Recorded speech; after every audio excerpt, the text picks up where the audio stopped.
Hello friends, welcome back to my channel. कैसे हैं आप सब? आई होप आप सब अच्छे होंगे। जैसा कि आप सभी को पता है, ये हमारी एसएसटी की सीरीज़ चल रही है। इसमें मैं चैप्टर 10 क्लास 7 का ये लास्ट वीडियो मैं बनाने जा रही हूँ। आइए आज हम इसे स्टार्ट करते हैं। आज हम लोग पढ़ेंगे आज़ादी हासिल करना। आज हम लोग इस वीडियो में जानेंगे कि उस समय के लोग ने आज़ादी कैसे हासिल की थी। जो मुग़ल साम्राज्य से लोग थे अलग हुए थे, वे कैसे आज़ाद हुए थे, इसके बारे में हम लोग जानेंगे।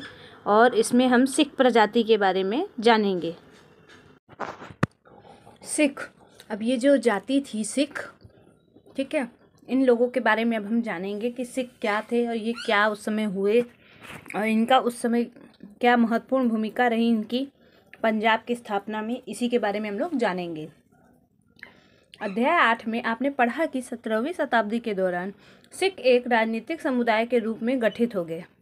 अब जो सिख थे वो राजनीतिक, अब उस समय हम लोग ये क्लास 7 में तो क्लास 7 ही, हाँ, आपका मतलब चैप्टर 7-8 में हम लोग पढ़े थे ना कि जो 17वीं शताब्दी के दौरान जो सिख एक राजनीतिक समुदाय था, उस समय का बहुत ताकतवर समुदाय बन गया था। ठीक है, तो ये उसी समय गठित हुआ था, उसी समय पैदा हुआ था। ठीक है, इससे पंजाब के क्षेत्रीय राज्य के निर्माण को बढ़ावा मिला।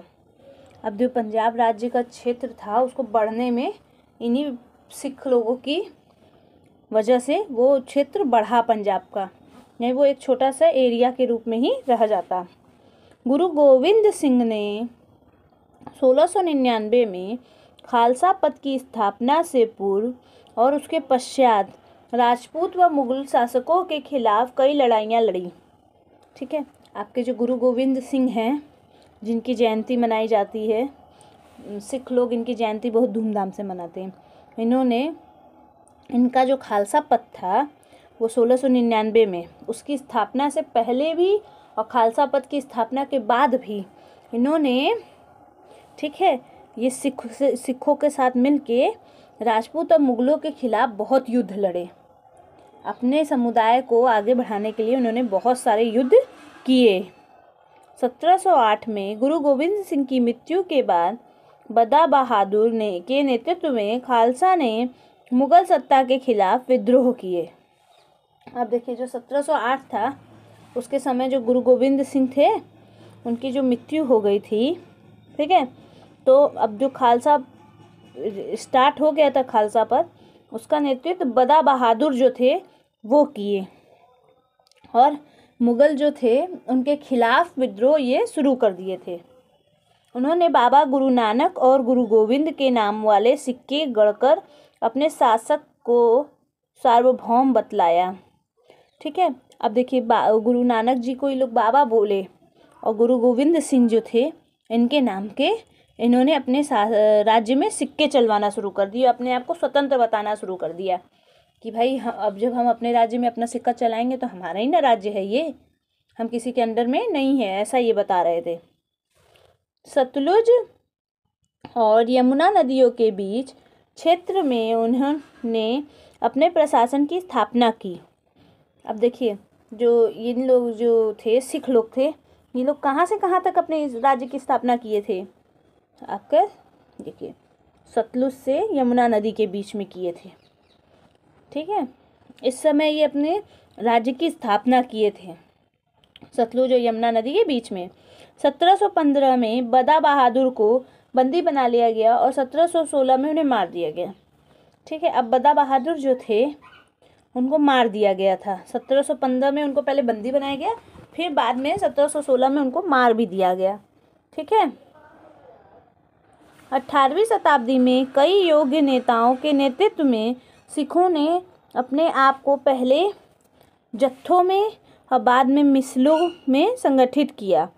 ठीक है, जो 17वीं शताब्दी तो आपकी ऐसी ही बीत गई धीरे धीरे करते करते। ठीक है, अब जब 18वीं शताब्दी शुरू हुई, इस समय बहुत योग्य नेता आ गए। ठीक है, जो सिख का साथ देने लगे। पहले इन लोगों ने सिख लोगों को जत्थों में बदला, फिर मिसलों में बदल दिया। ठीक है, इन जत्थों और मिसलों की संयुक्त सेनाएं दल खालसा कहलाती थी। यानी ये ग्रुप अलग अलग बनाए थे। ठीक है, तो ये जो मिसले और जत्थ थे ये समूह थे। तो इन लोग की जो सेनाएं थी वो दल खालसा कहलाई। ठीक है, ग्रुप समझ लीजिए।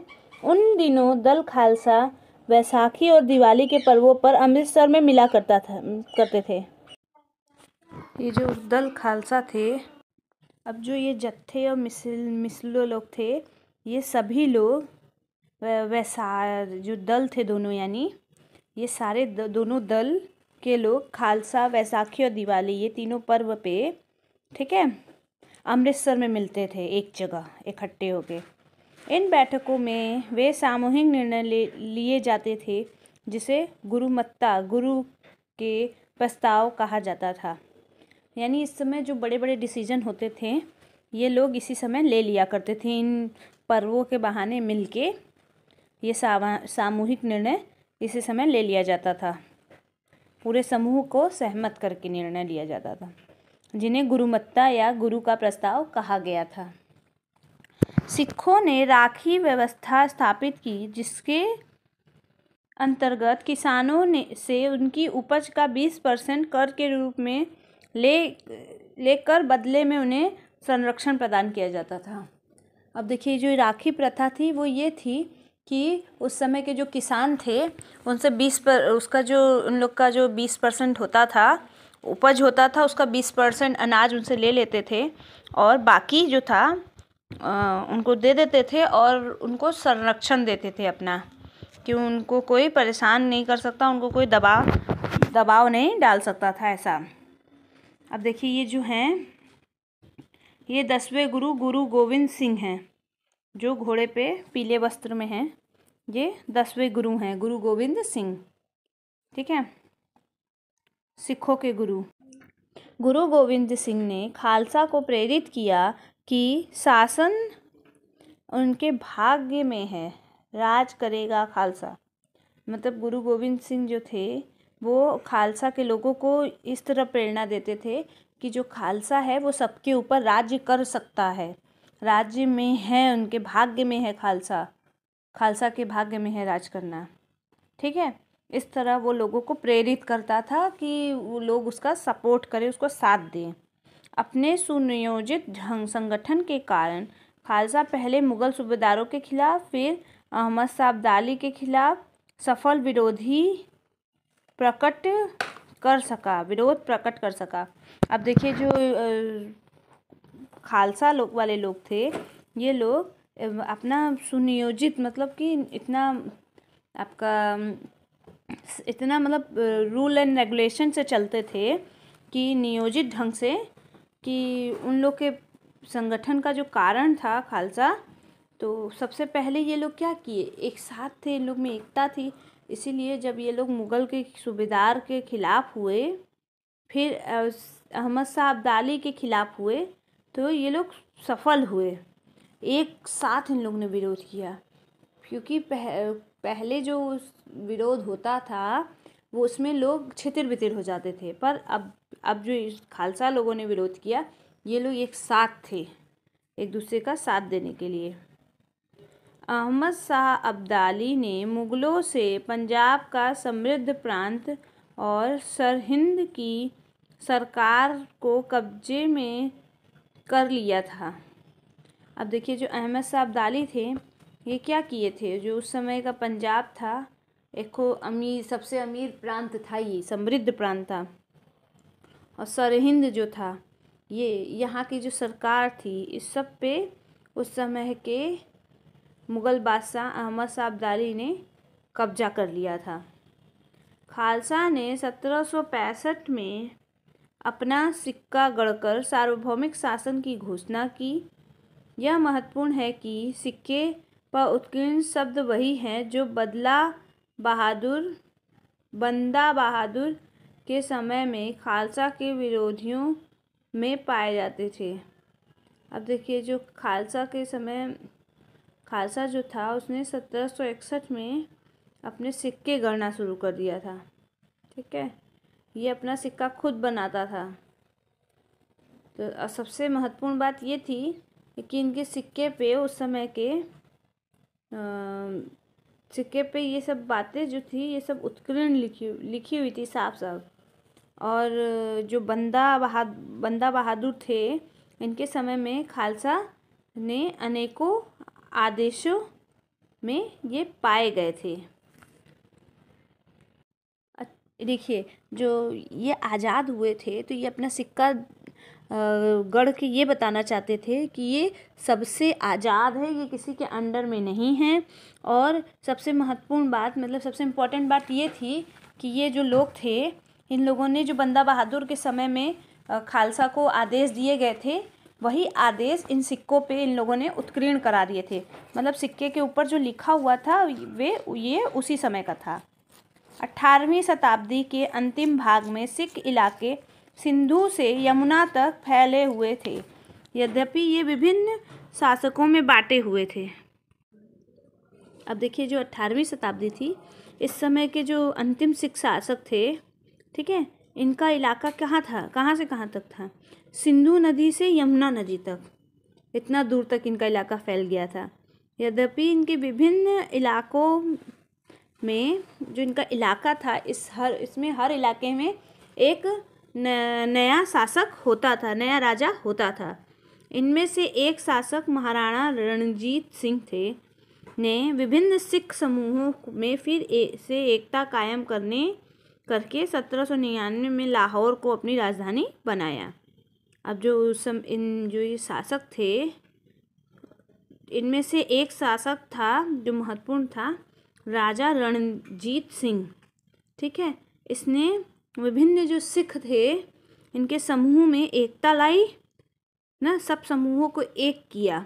और 1799 में जो लाहौर था, इसको अपनी राजधानी बनाई। इसके एकता का सबसे बड़ा फ़ायदा ये था कि ये अपने मन से कुछ भी किया करता था। महाराणा रणजीत जी की तलवार। अब देखिए, जो राजा रणजीत थे, ये उनकी तलवार है जिससे ये युद्ध लड़ा करते थे। मराठा। अभी हम लोग ने सिख के बारे में पढ़ा। अब जो ये मराठा थे, ये भी मुस्लिम साम्राज्य से अलग हुए थे और इन्होंने भी अपना वर्चस्व उस समय बहुत ही बढ़ा लिया था। मराठा राज्य एक अन्य शक्तिशाली क्षेत्रीय राज्य था जो मुगल शासक का लगातार विरोध करके उत्पन्न हुआ था। अब देखिए, जो मराठा साम्राज्य था, राज्य था, यह भी एक शक्तिशाली राज्य था, ठीक है, क्षेत्रीय राज्य था। और ये जो शासक थे इसके, मराठा लोग थे, ये लोग भी लगातार मुगलों के खिलाफ युद्ध लड़ रहे थे, उनका विद्रोह उनके खिलाफ लड़ रहे थे और लड़ते लड़ते ही ताकतवर शक्तिशाली बन गए थे। शिवाजी 1627 से 1680 ने एक शक्तिशाली योद्धा परिवार देशमुखों की सहायता से एक स्थानीय राज्य की स्थापना की। अब जो शिवाजी थे, महाराणा शिवाजी थे, तो ये 1627 में से 1680 तक इनका जीवन काल रहा और यह एक शक्तिशाली योद्धा परिवार से थे और उनके ही परिवार, देशमुख परिवार की सहायता से एक स्थानीय राज्य की इन्होंने स्थापना की थी, ठीक है। अत्यंत शक्तिशाली कृषक पशुचारक कुनबी मराठों की सेना के मुख्य आधार बन गए। अब देखिए, जो ये लोग थे, जो सबसे अत्यंत गतिशील जो लोग होते थे उस समय के, जैसे कि किसान हुआ, कुनबी हुए, यही लोग मराठाओं की सहायता कर रहे थे और उनका मुख्य आधार बने हुए थे, ठीक है। शिवाजी ने मुख्य आधार मतलब कि उनकी बहुत सहायता मराठाओं की ये लोग करते रहते थे। शिवाजी ने प्रायद्वीप में मुगलों के चुनौती देने के लिए अन्य सैन्य बल का प्रयोग किया। देखिए, जो शिवाजी थे, ये जो मुगल शासक थे, उनको चुनौती देते रहते थे और उनको चुनौती देने के लिए अपनी सैन्य बल को बढ़ाया, फिर उसका प्रयोग किया इन्होंने। शिवाजी की मृत्यु के पश्चात मराठा राज्य की प्रभावी शक्ति चित्रपावन ब्राह्मणों के एक परिवार के हाथ में रही, जो शिवाजी के उत्तराधिकारी यों के शासनकाल में पेशवा प्रधानमंत्री के रूप में अपनी सेवाएं देते रहे। पुणे मराठा राज्य की राजधानी बन गया। अब जो शिवाजी थे, अब इनकी मृत्यु हो गई। अब इसके बाद क्या हुआ, जो मराठा का प्रभाव था वो उस समय के जो चित्पावन ब्राह्मण थे ये इनके हाथ में चला गया, उनके परिवार के हाथ में चला गया। ठीक है, तो अब जो शिवाजी के उत्तराधिकारी थे रहे होंगे अंत तक, तो उनके शासनकाल में ये जो ब्राह्मण थे ये पेशवा यानी प्रधानमंत्री बनते रहे और सेवा देते रहे उत्तराधिकारियों को शिवाजी के। और जो पुणे था वो मराठाओं की राजधानी बना रहा बहुत दिनों तक। पेशवाओं की देखरेख में मराठाओं ने एक अत्यंत सफल सैन्य संगठन का विकास कर दिया। अब जो पेशवा थे इन लोग की देखरेख में मराठाओं के जो अत्यंत सफल सैनिक संगठन हुए थे इसको भी बढ़ावा मिलता गया। उनकी सफलता का रहस्य यह था कि वे मुगलों के किलाबंद इलाकों से टक्कर न लेते हुए उनके पास से चुपचाप निकल शहरों कस्बों पर हमला बोलते थे और मुगल सेनाओं से ऐसे मैदानी इलाकों में मुठभेड़ लेते जहां रसद पाने और कुमद आने के रास्ते आसानी से रोके जा सकें। अब देखिए जो ये थे पेशवा थे, ये लोग क्या करते थे, इन लोग की सफलता का क्या राज था कि ये लोग मुगल लोग से किलाबंद इलाके में, मतलब जहाँ किले विले हों वहाँ लड़ने की बजाय बड़े खुले मैदान में लड़ना पसंद करते थे। और वहाँ ये लोग चुपचाप आके रहते और उसके बाद शहरों और कस्बों पे हमला कर देते थे। और फिर जो मुगल लोग थे ये लोग मैदानी इलाकों में मुठभेड़ लेते थे, आपका किला वाले इलाके में नहीं लेते थे। तो और जहाँ ये लोग और जो पेशवा लोग थे ये लोग उस जगह जाना पसंद ज़्यादा करते थे जहाँ पे रसद पाना और कुमक, मतलब आने जाने का रास्ता आसानी से रोका जा सके। ऐसी जगहों पे उस समय के पेशवा लोग युद्ध करते थे मुगलों के खिलाफ। 1720 से 1761 के बीच में मराठा साम्राज्य का काफ़ी विस्तार हुआ। उसने सने और काफ़ी सफलतापूर्व मुगल शासकों की सत्ता को क्षति पहुंचाई। अब देखिए 1720 से 1761 के बीच में जो मुगल थे उनको बहुत नुकसान पहुंचाया मराठाओं ने और अपना बहुत ज़्यादा साम्राज्य विस्तार किया और बार बार उनको नुकसान पहुंचा के मुगलों को, और ये सफलता पाते गए मराठा जो थे। ठीक है, 1720 के दशक में तक मालवा और गुजरात मुगलों से छीन लिए गए। अब देखिए जो 1720 से के समय जो उस साल जो मालवा और गुजरात था ये मुगलों से मराठाओं ने छीन लिया था, युद्ध करके उनसे हथिया लिया था। 1730 के दशक तक मराठा नरेश को समस्त दक्कन प्रादीप के अधिपति के रूप में मान्यता मिल गई और साथ ही इस क्षेत्र पर चौथ और सरदेशमुखी कर वसूलने का अधिकार भी मिल गया। अब देखिए इन लोगों को सफलता तो मिलती गई, पहले मालवा गुजरात हथियाए, फिर 1730 में जो मराठा के उस समय जो मराठाओं के नरेश थे उनको ढक्कन के पूरे एरिया का आपका अधिपति मालिक राजा मान लिया गया था, उनको मान्यता मिल गई थी सबसे। और साथ ही साथ उस समय जो वहाँ के टैक्स थे चौथ और देशमुखी, ये इन्होंने मराठाओं ने ये टैक्स लागू किए थे और उनको ये टैक्स वसूलने की परमिशन भी वहाँ पे मिल गई थी, अधिकार मिल गया था। 1737 में दिल्ली पर धावा बोलने के बाद मराठा प्रभुत्व की सीमाएं तेजी से बढ़ीं। अब देखिए 1735 में जो दिल्ली था इस पर इन लोगों ने मराठाओं ने धावा बोल दिया और अब क्या यहाँ पे भी हार गए मुगल और मराठाओं का जो प्रभुत्व था वो फिर बढ़ गया। वे उत्तर में राजस्थान और पंजाब, पूर्व में बंगाल और उड़ीसा तथा दक्षिण में कर्नाटक और तमिल एवं तेलुगु प्रदेशों तक फैल गए।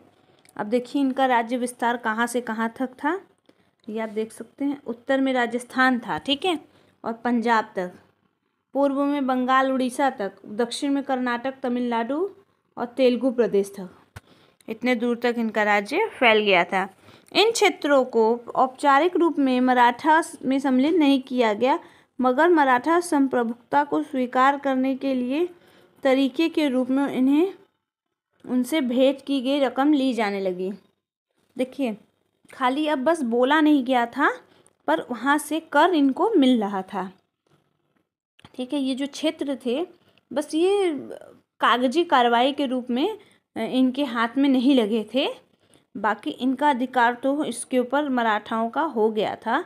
और जो मराठा के संप्रभुता को ये लोग स्वीकार कर लिए थे और अपने कर को नगद के रूप में इनको भेंट करते थे मराठाओं को। साम्राज्य के इस विस्तार में से इन्हें संसाधनों का भंडार मिल गया, मगर उनके लिए उन्हें कीमत भी चुकानी पड़ी। अब देखिए जो साम्राज्य का विस्तार बढ़ता गया, इस तरह इनका संसाधन भी बढ़ गया, ठीक है। संसाधन तो मिलना शुरू हो गया, पर इस संसाधन की कीमत भी तो इनको चुकानी पड़ी होगी। मराठाओं के सैन्य अभियानों के कारण इन शासक भी उनके खिलाफ हो गए। अब देखिए मराठा के सैनिक थे, इन लोग इतना ज़्यादा अभियान कर लिए थे कि इनके सैनिक जो थे वे भी इनके विरोध में आ गए थे, ठीक है, खिलाफ हो गए। परिणाम स्वरूप मराठाओं को 1761 में पानीपत की तीसरी लड़ाई में अन्य शासकों से कोई सहायता नहीं मिली। अब क्या हुआ कि जो मराठा लोग थे, इन लोग को पानीपत के तृतीय युद्ध में 1761 में किसी और राजा से सहायता नहीं मिली। क्यों नहीं मिली? क्योंकि ये लोग बहुत ज़्यादा युद्ध करने लगे थे और इसीलिए 1761 में किसी और राजा ने इनकी मदद नहीं की। चौथ देखिए जो टैक्स ये लोग वसूलते थे, जमींदारों से लिया जाता था 25%, ज़मीन का 25%, ठीक है, फसल का, और ढक्कन में ये मराठा लोग ये वसूलते थे टैक्स। और जो देशमुखी टैक्स था ये ज़मीन का 9 से 10% भाग था जो टैक्स के रूप में लिया जाता था उस समय। ये आप ऊपर पढ़े ना हम लोग अभी, जब अधिपत हुए थे तो इन लोगों ने टैक्स वसूला था। अंतरहीन सैन्य अभियानों के साथ साथ मराठाओं ने एक प्रभावी प्रशासन की व्यवस्था की तैयारी की। अब देखिए जो अंतरहीन सैन्य अभियान हो रहे थे तो इसमें मराठाओं के साथ साथ उस समय के जो प्रभावशील प्रशासन थे ये भी तैयारी करते थे, तब न मराठाओं की जीत होती थी। जब किसी इलाके में पर एक बार विजय अभियान पूरा हो जाता था और मराठाओं का शासक सुरक्षित हो जाता था तो वहाँ स्थानीय परिस्थितियों को ध्यान में रखते हुए धीरे धीरे भू राजस्व की मांग की गई। अब देखिए इकट्ठे ये लोग टैक्स नहीं वसूलने लगे। सबसे पहले जो वहाँ का इलाका था, ठीक है, पहले उसको जीतते थे, फिर वहाँ पे अपनी इज्जत बनाते थे अपने आप को। जब मराठा वहाँ सुरक्षित पाते थे शासक के रूप में तो वहाँ के स्थानीय लोग की परिस्थिति देखते हुए, ठीक है, मतलब कि वो लोग स्थिर हो गए इस युद्ध से कि नहीं, अगर हो गए हैं तो फिर धीरे धीरे उनसे ज़मीन का टैक्स, भू टैक्स लिया जाता था। कृषि को प्रोत्साहन किया गया और व्यापार को पुनर्जीवित किया गया। अब देखिए जो किसान थे इनको प्रोत्साहन किया गया खेती के लिए, और जो व्यापारी थे इनको पुनर्जीवित किया गया। इसे सिंधिया, गायवाल और भोसले जैसे मराठा सरदारों को शक्तिशाली सेनाएं खड़ी करने के लिए संसाधन मिल सके। अब देखिए जो समय के मराठाओं के सबसे शक्तिशाली सरदार हुआ करते थे सिंधिया, गायवाड़ और भोसले, ये लोग जो थे इनको इन्हीं सेनाओं से, इन्हीं संसाधनों से इनकी सेनाओं को शक्ति मिलती थी और संसाधन की भी प्राप्ति होती थी। 1720 के दशक में मालवा में मराठा अभियानों ने उस क्षेत्र में स्थित शहरों के विकास व समृद्धि को हानि नहीं पहुंचाई। अब जो 1720 के दशक में मालवा और मराठा थे, वहाँ पे मराठा के जो अभियान चल रहे थे, तो वो उस समय के जो क्षेत्र थे वहाँ का विकास और समृद्धि जो हो रही थी मालवा को, उसको हानि नहीं पहुंची मराठा के युद्ध अभियानों से। ठीक है, मतलब मालवा विकसित धीरे धीरे होता जा रहा था। उज्जैन सिंधिया के संरक्षण में और इंदौर होलकर के आश्रम में फला फूला। अब देखिए, जो उज्जैन था वो सिंधिया जो थे, उनके सिंधिया राजा जो होते थे, ठीक है, तो उनके संरक्षण में था। और इंदौर किसकी था? होलकर। इन लोग के शासन में फलता फूलता रहा। ये शहर मतलब इन लोग के शासन में रहा। ये शहर हर तरह से बड़े और समृद्धशाली थे और वे महत्वपूर्ण वाणिज्यिक और सांस्कृतिक केंद्रों के रूप में कार्य कर रहे थे। अब ये जो शहर थे, ये अलग अलग तरह तरह के व्यापार करते थे और सांस्कृतिक केंद्र यहाँ पे थे, इसीलिए ये समृद्धशाली बनते जा रहे थे और ये सब शहर फलते फूलते जा रहे थे और विकसित होते जा रहे थे। मराठाओं द्वारा नियंत्रित इलाकों में व्यापार के नए मार्ग खुले। अब जो मराठा थे, इन लोग की वजह से ही व्यापार के इन इलाकों में नए नए मार्ग खुलना शुरू हो गए थे, नए नए रास्ते व्यापार के चंदेरी के व्यापार क्षेत्र में उत्पादित रेशमी वस्त्रों को मराठों की राजधानी पुणे में नया बाजार मिल गया। अब जो चंदेरी के कपड़े थे, वस्त्र रेशमी जो चंदेरी में बनाए जाते थे, वो मराठा की राजधानी जो थी मराठों की पुणे, वहाँ पे उसका बहुत अच्छा व्यापार होने लगा था। मराठों पुणे में उस चंदेरी के रेशमी के जो कपड़े थे, उसका व्यापार बहुत अच्छा हो रहा था वहाँ से। बहारनपुर पहले आगरा और सूरत के बीच की दूरी पर ही अपने व्यापार में संलग्न था, लेकिन अब उसने अपने वाणिज्य भीतरी क्षेत्र को बढ़ाकर दक्षिण में पुणे और नागपुर को तथा पूर्व में लखनऊ और इलाहाबाद को शामिल कर लिया था। अब जो बहारनपुर था, वहाँ से आगरा और सूरत के बीच में व्यापार होता था। ठीक है, तो अब वो बढ़कर व्यापार जो था, व्यापार का क्षेत्र जो था, अब वो धीरे धीरे बढ़ना शुरू हुआ था। अब वो बढ़कर भीतरी क्षेत्र बढ़कर उसका व्यापार का वो दक्षिण में पुणे और नागपुर में पहुंचा था और पूरब से लखनऊ और इलाहाबाद तक, यानी इन लोग का व्यापार अब इलाहाबाद तक दक्षिण में, अरे पूरब में, और दक्षिण में आपका नागपुर तक पहुंच गया था। इनका व्यापार उस समय इतना समृद्ध हो गया था। पहले हमने सिख के बारे में पढ़ा, फिर मराठाओं के बारे में पढ़ा। अब हम लोग तीसरी जाति जाट के बारे में पढ़ेंगे, जो मुगल काल में बहुत शक्तिशाली हो गई थी और मुगलों के लिए बहुत बड़ी परेशानी बनी हुई थी। जाट। अन्य राज्यों की तरह जाटों ने भी 17वीं और 18वीं शताब्दी में अपनी सत्ता सुदृढ़ की। यानी देखिए, अन्य राज्य जो थे, अन्य जाति के जो लोग थे, उन लोग की तरह जाट लोगों ने भी अपनी 17वीं और 18वीं शताब्दी में अपनी सत्ता को सुदृढ़ किया, अपनी सत्ता को बनाया और शक्तिशाली किया। अपने नेता चूड़ामन के नेतृत्व में उन्होंने दिल्ली के पश्चिम में स्थित क्षेत्रों पर अपना नियंत्रण कर लिया। अब देखिए, जाटों के जो नेता थे, उनका देखिए क्या नाम था, उनका नाम था चूड़ामन। ठीक है, उनके नेतृत्व में इन्होंने दिल्ली के पश्चिम में जो राज्य था, क्षेत्र था, उस पर अपना अधिकार जमा लिया था चूड़ामन ने इनके साथ मिलकर। 1680 के दशक तक आते आते इनका प्रभुत्व दिल्ली और आगरा के दो माही शहरों के बीच के क्षेत्र पर होना शुरू हो गया था। अब देखिए, जो जाट थे, इनका देखिए अधिकार जो था, तो 1680 आते आते इन लोगों ने कहाँ कहाँ तक अपना अधिकार बढ़ा लिया था। इन्होंने दिल्ली और आगरा जो दो शाही शहर थे, इसके बीच में जो बाकी छोटे छोटे शहर पड़ते थे, इन सब पर इन्होंने अपना अधिकार कर लिया था।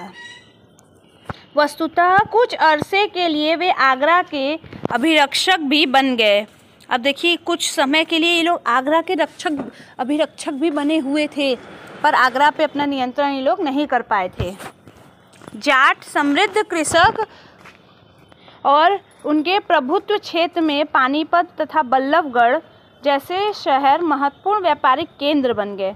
अब देखिए जाट के साथ वहाँ के जो कृषक थे वो भी समृद्ध हो रहे थे, और उनके प्रभुत्व में मतलब इनके अंडर में आपके ये राजा थे, इनके अंदर में जो था वो पानीपत तथा बल्लभगढ़ जैसे बड़े बड़े और महत्वपूर्ण व्यापारिक केंद्र थे, ये बन गए उस समय। ठीक है, पानीपत और बल्लभगढ़ उस समय यहाँ व्यापार बहुत अच्छा हो रहा था, ये व्यापारिक केंद्र बन गए थे।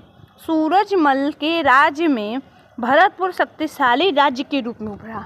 अब इन लोग के जो एक महत्वपूर्ण राजा और थे सूरजमल, उनके राज्य में जो आपका ये भरतपुर था उस समय का क्षेत्र राज्य था एक, तो ये बहुत शक्तिशाली राज्य बन गया उस समय शक्तिशाली राज्य के रूप में उभरा था। 1739 में जब नादिर शाह ने दिल्ली पर हमला बोलकर उसे लूटा तो दिल्ली के कई प्रतिष्ठित व्यक्तियों ने भरतपुर में शरण ली। ठीक है, और जब 1739 में जो नादिर शाह था, ठीक है, ये मुस्लिम जो था नादिर शाह, इसने जब दिल्ली पर हमला किया तो दिल्ली के जो प्रतिष्ठित लोग, व्यापारी हो सकते हैं, साहूकार हो सकते हैं, ये लोग जो थे, ये लोग कहाँ शरण लेने गए? ये लोग गए शरण लेने आपके भरतपुर में, इन जाठों के पास, कि हमें बचा लो, दिल्ली पे हमला हो गया नादिर शाह का। ठीक है, इस तरह लोग, तब इससे ही पता चलता है ना कि भरतपुर उस समय कितना शक्तिशाली रहा होगा।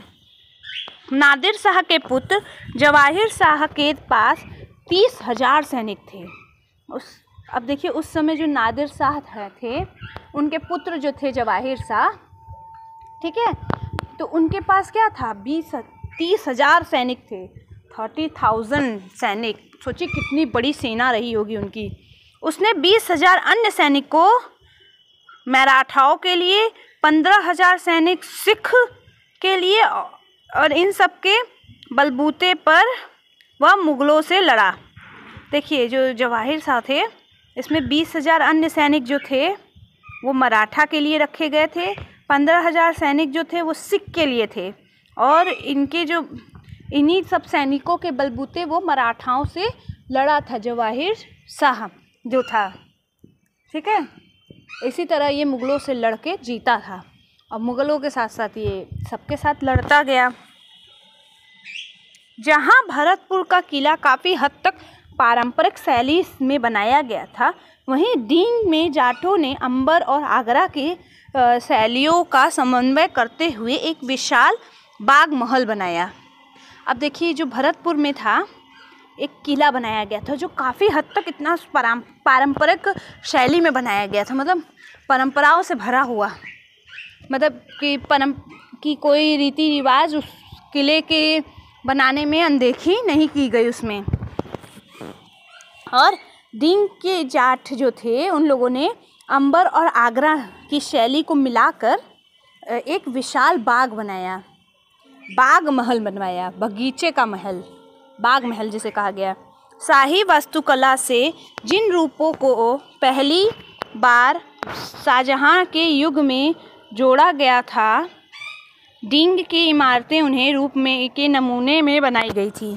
अब देखिए जो शाही वास्तुकार थे, ठीक है, उस समय की जो शाही वास्तुकला थी, उसके जिस रूप में पहली बार जहाँ शहंशाह ने बनवाया था जैसा किला, वही डिजाइन का किला बाग महल इन जाठों ने बनवाया था। डींग की इमारतों का वही रूप देखा गया। ठीक है, अध्याय 5 और 9 में दोनों के चित्र 12 को देखें। देखिए चैप्टर 5 और चैप्टर 9 में जो किले के चित्र दिए गए हैं, आप उसकी फ़ोटो देखें, एंड चैप्टर 12 की फिर देखें। देखिए ये चित्र है किले की, आप लोग देख सकते हैं, ये बाग किला है। ठीक है, 18वीं शताब्दी का ये डींग का राजमहल समूह है। ठीक है, अब जो 18th सेंचुरी में ये किला बनाया गया था, डींग का राजमहल, डींग जगह थी, वहाँ का राजमहल था ये। इमारत की छत पर मुख्य सभा भवन, बांग्ला गुंबद पर गौर कीजिए। ये देखिए मतलब छत पे जो है आपका ये जो आप देख रहे हैं ये सभा भवन है, जिसको बंगला गुंबद कहा गया है। ठीक है, ये यहाँ पे ये बाग महल है, नहीं डींग का राजमहल। ठीक है, यहीं हमारा चैप्टर ख़त्म होता है। आइए हम लोग जानते हैं अन्यंत के बारे में। फ्रांसीसी क्रांति, आज हम लोग पढ़ेंगे अन्यंत में फ्रांसीसी क्रांति के बारे में, जो 1789 से 1794 के बीच में हुई थी। ये फ्रांस में क्रांति हुई थी। ठीक है, उसके बारे में है जो आप अपने क्लास 9th में पढ़ेंगे डिटेल में। 18वीं शताब्दी में भारत की विभिन्न राज्य व्यवस्थाओं में जनसाधारण को अपनी अपनी सरकारों में के कार्यों में हिस्सा लेने का अधिकार नहीं था। अब देखिए जो क्रांति क्यों होती है, जब कोई भी सरकार या प्रशासन अच्छी तरह से राजनीतिक व्यवस्था नहीं चलाता है, सामाजिक व्यवस्था अच्छे से नहीं चलती है, जनता उससे संतुष्ट नहीं होती है, या किसी एक वर्ग पे या जनता पे अत्यधिक अत्याचार होता है, भार पड़ जाता है, तो वो उस भार को उतारने के लिए या उस भार को कम करने के लिए क्रांति करते हैं। ठीक है, इसीलिए क्रांति होती है। तो फ्रांस में भी ऐसे ही हुआ था।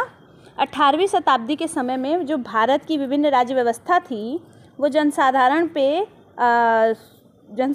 जो थे, ये लोग अपनी अपनी सरकारों का कार्य में हिस्सा लेने का अधिकार उन लोग को नहीं था, भारत को। ठीक है, ऐसी स्थिति पश्चिम दुनिया में 18वीं शताब्दी के आखिरी दशकों में तक बनी हुई थी।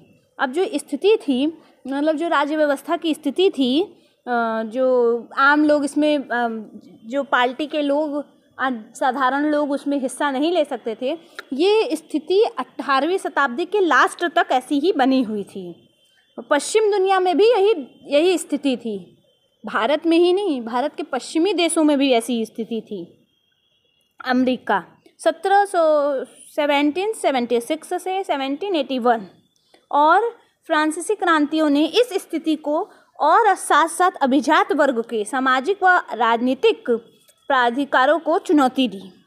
अब देखिए जो अमेरिका था, वहाँ पे 1776 से 1781 के बीच में जो फ्रांसीसी क्रांति थी, इस स्थिति को और साथ साथ जो अभिजात वर्ग थे, यानी जो राजा के द्वारा चुने हुए लोग, और वो उसके ऊपर सिर पे बैठ के शासन करते थे, उनको परेशान करते थे जनता लोगों को, तो इसको इन वर्ग के सामाजिक और राजनीतिक जो चुनाव प्रावधान थे, मतलब कि यही करना है, ऐसे ही रहना है, ये सब जो नियम कानून थे, तो उसको फ्रांसीसी क्रांति की स्थिति ने चुनौती दे दी थी कि भाई फ्रांस में हो सकता है तो अमेरिका में क्यों नहीं।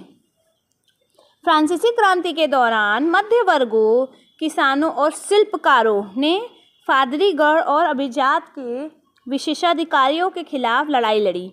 अब देखिए फ्रांसीसी क्रांति के दौरान जो मध्य वर्ग थे, उन लोगों को, किसान को, जो शिल्पकार थे, ये सब छोटे छोटे वर्ग थे, मध्य वर्ग थे, और जो पादरी वर्ग थे और अभिजात वर्ग थे, इन लोग को विशेष अधिकार दिया गया था। इन्हीं लोग के खिलाफ जो मध्य वर्ग के लोग थे, किसान और शिल्पकार, इन लोगों ने खिलाफ लड़ाई लड़ी थी। ठीक है, देखिए आप वहाँ 3 वर्ग देखिए थे, एक राजा था, एक अभिजात थे, एक पादरी वर्ग थे। इन तीनों का ही बहुत बोलबाला था वहाँ पे। उनका मानना था कि समाज में किसी भी समूह के जन्मसिद्ध प्राधिकार नहीं होने चाहिए, बल्कि लोगों की सामाजिक स्थिति, योग्यता पर निर्भर करनी चाहिए। अब देखिए ये जो लोग थे, इन लोग का ये मानना था कि उन लोगों को, अब जैसे कि राजा जो है उसका बेटा योग्य नहीं है, फिर भी उसको राजा बना दिया जाता था ना, इसके खिलाफ हुआ था ये फ्रांसीसी क्रांति। क्योंकि अब जब राजा अच्छा नहीं था तो जनता पे अत्याचार होना तो निश्चित था। तो अब इन लोगों का मानना था, मध्य वर्गों का और आम जनता का, कि जो जन्मसिद्ध अधिकार है लोगों को मिल रहे हैं, अभिजात को, पादरी को और आपके इनको राजाओं को, तो इन लोगों के अधिकार को ख़त्म करने जाना चाहिए और वो जैसा कार्य करे समाज में, वैसे पद उनको मिलने चाहिए। फ्रांसीसी क्रांति के दार्शनिकों ने यह समझाया कि सभी लोग जो थे इनके लिए समान कानून और समान अवसर होने चाहिए। अब जो देखिए फ्रांसीसी क्रांति के दार्शनिक जो लोग थे, जो दर्शन दे रहे थे, मतलब इन लोग को राह दिखा रहे थे, उन लोग का ये मानना था कि ये जो सभी लोग हैं सबको एक समान नियम कानून होने चाहिए सबके लिए। ऊंचे वर्ग के लोगों के लिए कुछ, मध्य वर्ग के लिए कुछ, निचले लोगों के लिए तो एकदम उनको दबा कुचला समझ लिया गया था, तो उनके लिए कुछ और थे। तो सब ऐसा नहीं होना चाहिए, सबको एक समान मिलना चाहिए। उनका यह भी कहना था कि सरकार की सत्ता लोगों से बननी चाहिए और जनता को सरकार के कार्यों में भूमि अदा करने का अधिकार होना चाहिए।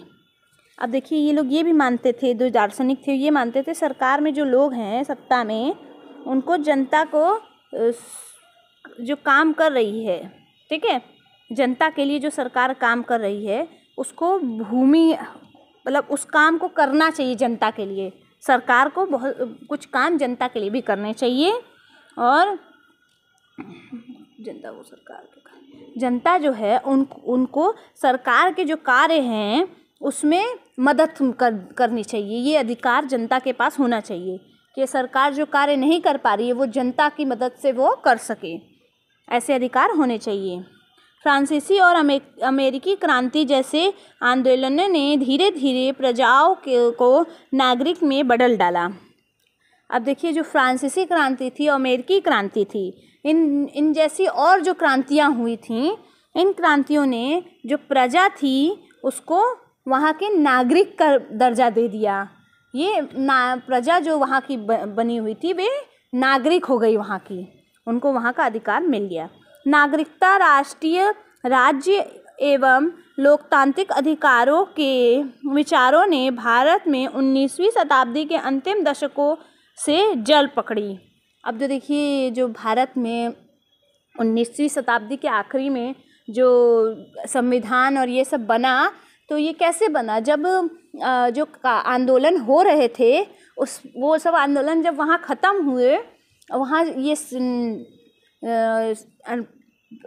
राजाओं का शासन ख़त्म हो गया, वो नागरिक वहाँ के सारे लोग हो गए। अब वहाँ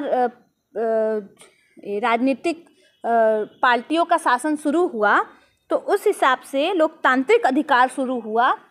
तो वहीं से प्रेरणा लेके नागरिक राष्ट्रीय और एवं लोक आधिकारिक जो विचार थे उसने 19वीं शताब्दी में भारत में जड़ पकड़ ली थी।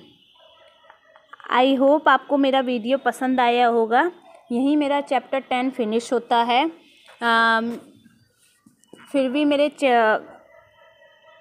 फिर भी आपको कोई डाउट या प्रॉब्लम हो तो आप मुझे कमेंट सेक्शन में कमेंट करके मुझसे पूछ सकते हैं। Thank you so much. मेरा वीडियो पसंद आया हो तो वीडियो को लाइक और चैनल को सब्सक्राइब ज़रूर कीजिएगा।